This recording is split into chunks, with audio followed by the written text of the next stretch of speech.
దేవుని మందిరానికి 2 మనుషులు వచ్చారండి. ఒక రోజునేమో అతను చేసిన ధర్మకార్యాలు, గొప్ప కార్యాలు అవన్నీ చెప్పుకుంటా ఉన్నాడు. అతనిలో ఉన్న లోపాలు మాత్రం సరి చేసుకోవడానికి అస్సలు ఇష్టపడతలేదు. మరొక వ్యక్తి మాత్రం దేవుని మందిరం లోపలికి రాకుండా అలా అంత దూరంలో ఉండి దేవుని వైపు కన్నులెత్తడానికి భయపడుతూ, వణుకుతూ, ధైర్యం చాలక రొమ్ము కొట్టుకొని ఏమంటున్నాడంటే, దేవా పాపని నన్ను కరుణించుము అని ప్రార్థన చేస్తూ ఉన్నాడు. తన పాపముల విషయంలో పశ్చాత్తాపడతా ఉన్నాడు. వెంటనే దేవుడు అతని ప్రార్థన ఆలకించి అతని పాపాలన్నీ క్షమించి అతను నీతిమంతుడిగా చేశాడు. ఒక మనిషి నీతిమంతుడిగా తీర్చబడితే అతని జీవితంలో అనేకమైన ఆశీర్వాదాలు ఉంటాయి.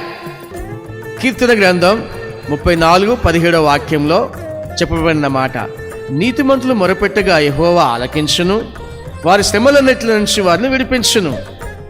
అంతేకాదు కీర్తన 37:16-25 వాక్యాలు చదువుకున్నట్లయితే అక్కడ రాబడిన మాటలు, నీతిమంతునికి కలిగినది కొంచెమైనను బహుమంది భక్తిహీనులకున్న ధన సమృద్ధి కంటే శ్రేష్టము. నేను చిన్నవాడిన ఇంటిని ఇప్పుడు ముసలివాడినై ఉన్నాను, ఆయనను నీతిమంతులు విడవబడుట గాని వారి సంతానము భిక్షమెత్తుట గాని నేను చూచి ఉండలేదు. అంటే వారి పిల్లలు ధనవంతులుగా ఆశీర్వాదకరంగా ఉంటారు, భిక్షమెత్తేవారిగా ఎప్పుడూ ఉండరు. వారికి కొంచెమున్న ఆశీర్వాదకరంగా పిల్లలు ఉంటారు, వారు ఉంటారు.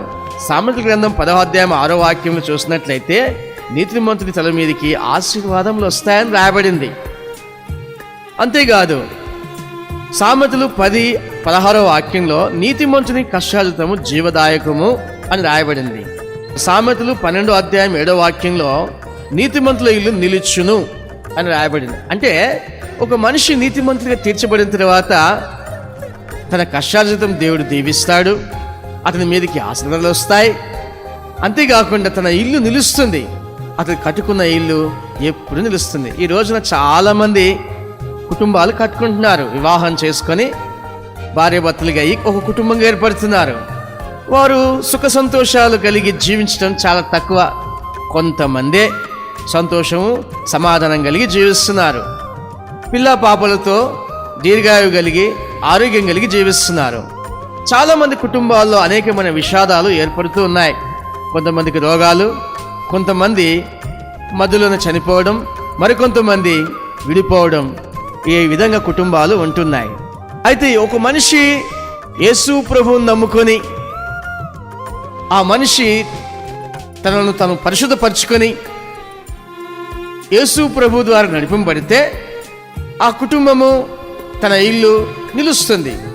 ఎప్పుడు కూడా అతని కుటుంబస్తులందరూ కూడా న్యాయము, నీతి కలిగి జీవిస్తారు. ప్రార్థన చేసుకుందాం.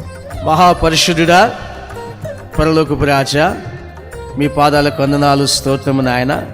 ఈ ఉదయకాల సమయంలో మా జీవితాలని, మా కుటుంబస్తులందరినీ, మాకున్న స్నేహితుల్ని, మాకున్న ఇరుగు పొరుగు వారందరినీ కూడా నీతిమంతులుగా మార్చివేసి ఆశీర్వాదకరంగా ఉంచండి.